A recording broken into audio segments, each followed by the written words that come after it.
کر ہمارے سامنے آئے گی، اور اگر ایسا نہیں ہوگا تو پھر کوئی بات بھی ہمارے پلے نہیں پڑے گی۔ بے شمار باتیں ہیں جو اس حوالے سے اس ضمن میں کی جا سکتی ہیں۔ حضرت فاطمہ رضی اللہ تعالی عنہ ایک موقع پر حضرت علی رضی اللہ تعالی عنہ سفر پر تھے، قربانی کا موقع تھا، قربانی کے دن آ گئے۔ حضرت فاطمہ رضی اللہ تعالیٰ عنہ نے کچھ گوشت بچا کر رکھ لی، قربانی کے جانور کا کچھ گوشت بچا کر رکھ لیا، اور عرب اس وقت یہ ڈی فریزر فریجیں وغیرہ نہیں ہوتی تھی، تو وہ دھاگے میں بوٹیاں پروتے، اس کو نمک لگاتے اور دھوپ میں لٹکا دیتے، گوشت سوکھ جاتا، اس کو سال ہر سال تک محفوظ کر لیتے۔ چونکہ رسول اللہ صلی اللہ علیہ وسلم کا حکم بھی جب یہ آیا کہ کلو وتصدقوا وادخروا، کہ اس کو کھاؤ بھی، صدقہ بھی کرو، ذخیرہ بھی کرو، تو صحابہ کہتے ہیں ہم قربانی کے گوشت کو سکھاتے تھے، پھر سال ہر سال اگلے سال قربانی آنے تک پھر ہم اسی کو کھاتے رہتے تھے، سکھا کے رکھ دیا۔ حضرت علی 6 مہینے کے سفر پر واپس آئے، 6 مہینے بعد جب واپس آئے تو حضرت فاطمہ رضی اللہ تعالیٰ عنہ نے محبت سے وہ گوشت تھوڑا نکالا، اس کو پکایا، دسترخوان پہ رکھا۔ حضرت علی نے پوچھا یہ گوشت کہاں سے آیا؟ انہوں نے کہا یہ میں نے آپ کے حصے کا گوشت میں نے سکھا کے رکھ لیا تھا، یہ قربانی کا گوشت ہے، چونکہ آپ ہمارے ساتھ قربانی میں نہیں تھے تو میرا دل چاہا کہ میں آپ کے لیے رکھ لوں، جب آپ آئیں گے پھر اکٹھے کھائیں۔ حضرت علی نے کہا یہ حرام ہے، میں نہیں کھاتا۔ حضرت علی رسول اللہ صلی اللہ علیہ وسلم کے داماد ہیں، حضرت علی رسول اللہ صلی اللہ علیہ وسلم کے داماد ہیں، آپ فرماتے ہیں یہ حرام ہے۔ حضرت فاطمہ رسول اللہ صلی اللہ علیہ وسلم کی بیٹی ہیں، صاحبزادی ہیں، آپ فرماتی ہیں یہ حلال ہے، اور حلال سمجھ کر پکایا ہے، اس پر محنت کی ہے، اس میں گھی ڈالا ہے، تیل ڈالا ہے، نمک مسالے ڈالے ہیں، سارا محنت کی ہے، لکڑیاں جلائی ہیں، چولہے پر بیٹھی ہیں، اب پک کر تیار ہو گیا ہے۔ حضرت فاطمہ کہتی ہیں یہ حلال ہے، حضرت علی کہتے ہیں یہ حرام ہے۔ اب اختلاف پیدا ہو گیا، اب دونوں کے درمیان ایک تنازع ہے، جھگڑا ہے، کیسے کریں؟ حضرت علی کہتے ہیں میں نہیں کھاؤں گا، حضرت فاطمہ کہتی ہیں میں کھلاؤں گی۔ آخر حضرت فاطمہ نے ایک بات کی، اے علی لڑنے جھگڑنے سے کوئی فائدہ نہیں، رسول اللہ صلی اللہ علیہ وسلم کے پاس جاؤ، اللہ تبارک و تعالیٰ کے رسول سے یہ پوچھو، اگر وہ کہتے ہیں یہ حرام ہے تو میں بھی پھینک دیتی ہوں، میں بھی نہیں کھاؤں گی، اگر وہ کہتے ہیں یہ حلال ہے تو پھر آپ کو بھی میرے ساتھ بیٹھ کر کھانا ہوگا۔ حضرت علی رضی اللہ تعالیٰ عنہ کی سمجھ میں بھی یہ بات آ گئی، فرماتے ہیں بات درست ہے، میں ایسا ہی کرتا ہوں۔ چنانچہ رسول اللہ صلی اللہ علیہ وسلم کی خدمت میں حاضر ہوتے ہیں، عرض کرتے ہیں اللہ کے رسول فاطمہ نے گوشت پکایا ہے اور وہ قربانی کا گوشت ہے، میں نے کہا حرام ہے، وہ کہتے ہیں حلال ہے۔ دیکھو آپ نے بھی یہ نہیں کہا کہ علی فاطمہ ٹھیک کہتی ہے چونکہ میری بیٹی ہے، ہمارے ہاں دلائل کچھ اس طرح کے ہوتے ہیں، یہ صحیح کہتا ہے چونکہ اللہ کے رسول کا قریبی زمانہ اس نے پایا، اللہ کے رسول کا قریبی زمانہ اس امام نے پایا ہے، باقی امام اس کے بعد کے ہیں، ان میں فاصلہ، ان میں بہت زیادہ ہے، چونکہ اللہ کے رسول کا قریبی ہے، قریبی زمانہ اس نے پایا ہے، اس کی بات زیادہ وزنی ہوگی۔ صحابہ کرام اس طرز پر نہیں سوچتے تھے، اللہ کے رسول نے یہ نہیں کہا اے علی تو میرا داماد ہے، تیرا رشتہ مجھ سے فاطمہ کے نکاح کے بعد بنتا ہے، جبکہ فاطمہ کا رشتہ تو اس کی پیدائش سے مجھ سے جڑ گیا تھا، وہ میرے زیادہ قریبی ہے، لہذا فاطمہ کی بات جو ہے وہ زیادہ صحیح ہے۔ آپ نے یہ نہیں دلیل دی، آپ نے علی رضی اللہ تعالی عنہ سے پوچھا علی تو جو کہتا ہے کہ یہ حرام ہے تو کس بنیاد پر کہتا ہے؟ حضرت علی رضی اللہ تعالی عنہ نے اس سے یہ بھی ثابت ہوا کہ سامنے والے کا موقف بھی سننا چاہیے، فیصلہ ایسے نہیں دینا چاہیے، سامنے والے کا موقف بھی سننا چاہیے، اس موقف کو سننے کے بعد پھر اس پر فیصلہ کرنا چاہیے۔ علی تو کیوں کہتا ہے کہ یہ حرام ہے؟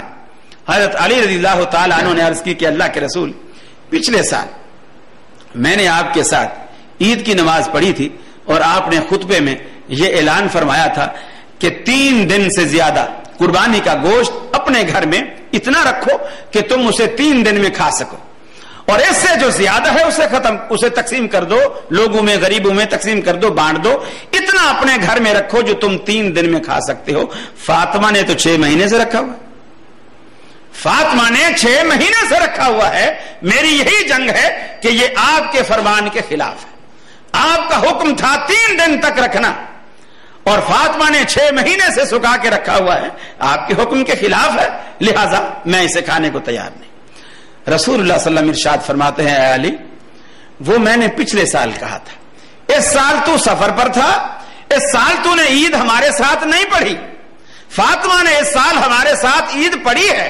اس سال جو میں نے خطبہ دیا ہے اس خطبے میں میں نے یہ ارشاد فرمایا ہے کہ آج کے بعد چونکہ مسلمان تھوڑے سے پیسے والے ہو گئے ہیں اور زیادہ تر لوگ قربانی کرنے لگے ہیں، اب وہ غربت پہلے والی نہیں رہی ہے، اب کلو وتصدقوا وادخروا کہ تم اب کھاؤ بھی، صدقہ بھی کرو یعنی تقسیم بھی کرو اور ذخیرہ بھی کرو۔ حضرت علی رضی اللہ تعالیٰ عنہ وہاں سے یہ حکم سننے کے بعد مسکراتے ہوئے گھر آئے، حضرت فاطمہ رضی اللہ تعالیٰ عنہ بھی مسکرا رہی ہیں، اے علی اب بتاؤ اسے پھینک دوں یا کھانا ہے؟ فرمایا فاطمہ اب ہم دونوں مل کر کھائیں گے، اس لیے کہ اب تیری بات کی تائید محمد رسول اللہ صلی اللہ علیہ وسلم نے کر دی ہے۔ ہم کہتے ہیں لوگوں ہمارا آپ سے کوئی اختلاف نہیں، قرآن خوانی ہو، محرم کی حلیم ہو، ربیع الاول کا حلوہ ہو، یا کوئی نظر و نیاز کی کوئی چیز ہو، یا کسی قبر کا چڑھاوا ہو، یا کسی مزار کا چڑھاوا ہو، یا کسی بت خانے کا کھانا ہو، ہم سارا کھانے کو تیار ہیں بشرطے کہ اس کے پیچھے محمد رسول اللہ صلی اللہ علیہ وسلم کی بات دکھا دو کہ اللہ کے رسول نے اس کے کھانے کا اذن دیا ہے، اسے اللہ کی قسم جس کے کھانے کا اذن محمد رسول اللہ نے دیا ہے اسے حرام کہنا ہی حرام ہے۔ ہمارا آپ سے کوئی اختلاف نہیں، ہر بات کے پیچھے آپ دلیل مانگے، دلیل لیں، اور دلیل قرآن و سنت ہی دلیل ہے، اس سے ہٹ کر تیسری کوئی چیز دلیل نہیں۔ صحابہ کرام کا یہی طرز عمل تھا۔ میں عرض کر رہا ہوں کہ کیا حرج ہے، اب یہ دوسری بات، نیت کا معاملہ الگ ہوا، اب یہ دوسری بات کہ اس کے کرنے میں کیا حرج ہے؟ قرآن خوانی ہے، یہ اکثر لوگ کہتے ہیں۔ اب جنازے کے بعد یہاں تو مجھے معلوم نہیں ہے، پاکستان میں بڑا رواج ہے اور اس پر بڑے جھگڑے ہوتے ہیں۔ فلاں کا جنازہ ہوا اور جنازے کے بعد جب سلام پھر گیا، چارپائی رکھی، اس کے بعد مولوی صاحب نے ہاتھ اٹھائے، سب نے دائرہ بنایا، سب نے اس کے لیے دعا کی، پھر جنازے کو کندھے پر اٹھایا، 40 قدم گنتے رہیں گے، پھر 40 قدم پر پھر جنازہ رکھیں گے، پھر کھڑے ہو کر دعا مانگیں گے، اور جو نہیں مانگے گا کہیں گے دیکھو ان کے مردے تو ایسے مردود مرے ہیں، نہ فاتح نہ درود۔ حالانکہ اصحاب الحدیث جو ہیں وہ جنازے میں فاتحہ بھی پڑھتے ہیں، جنازے میں درود ابراہیمی بھی پڑھتے ہیں، ہماری میتوں کے جنازے فاتحہ سے بھی مزین ہیں، درود پاک سے بھی مزین ہیں، جنازے تو ان سے خالی ہیں، ان کے ہاں تو فاتحہ کا تصور ہی نہیں ہے سوا قبر کے، کہ قبر پر فاتحہ پڑھی جائے، یعنی صرف اس لیے کہ جنازے میں چونکہ اللہ کے رسول کی سنت ہے اور ہم چونکہ اہل سنت ہیں ہمیں تو سنت سے چڑ ہے، ہم چونکہ اہل سنت ہیں ہمیں تو سنت سے چڑ ہے۔ اہل سنت کے معنی یہ سمجھے ہیں لوگوں نے جو سنی سنائی پر عمل کرے، اہل سنت کے معنی لوگ سنی کے دو ہی معنی ہیں، سنی سنائی پر عمل کرے یا بالکل عقل اس کی سن ہو جائے، عقل اس کی سن ہو وہ سنی ہے۔ اب کوئی قرآن پیش کرے حدیث پیش کرے اس کے پلے کچھ نہیں پڑے گا کیونکہ یہ سنی ہے، اس کی عقل ہی سن ہے۔ اب پاؤں بیٹھے بیٹھے کسی کا سن ہو جاتا ہے، وہ کھڑا ہوتا ہے ایسا لگتا ہے اس پاؤں اس کا ساتھ ہی نہیں، پاؤں سن ہوگی، تھوڑی دیر دباتا ہے کرتا ہے پھر اس میں جان آتی ہے، تو ان کی عقل ہی سن ہو گئی ہے، سنی ہو کر عقل سن ہو گئی ہے۔ جبکہ صحابہ کرام کا طرز عمل کیا تھا؟ اب میں عرض کر رہا تھا کہ کیا بات ہو رہی تھی؟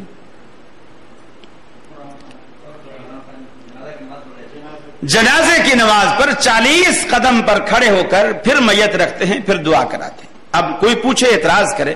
تو جواب یہ ملتا ہے میاں دعا کرانے پر بھی اعتراض ہے، دعا میں کیا حرج ہے؟ دعا کرانے پر بھی اعتراض ہے۔ اکثر اصحاب الحدیث کی مساجد میں فرض نمازوں کے بعد اہتمام کے ساتھ دعا نہیں کی جاتی،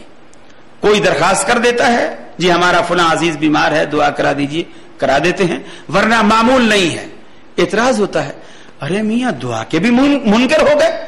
حالانکہ دعا تو اچھی چیز ہے، دعا تو اچھی بات ہے، اللہ سے مانگ رہے ہیں کہ غیر اللہ سے تو نہیں مانگ رہے، یہ لوگ تو اللہ سے بھی نہیں مانگتے ہیں۔ دیکھ لو نماز میں، نماز سلام پھر گیا چپ کر کے ایسے اٹھ جوتا اٹھایا اور چلے گئے اور دعا ہی نہیں مانگی ہے۔ ارے اللہ کے ولی جو تو نے سجدے میں گر کر، رکوع میں کھڑے ہو کر، قیام میں کھڑے ہو کر، قعدے میں بیٹھ کر جو کچھ تو نے کہا ہے وہ دعا نہیں تو اور کیا ہے؟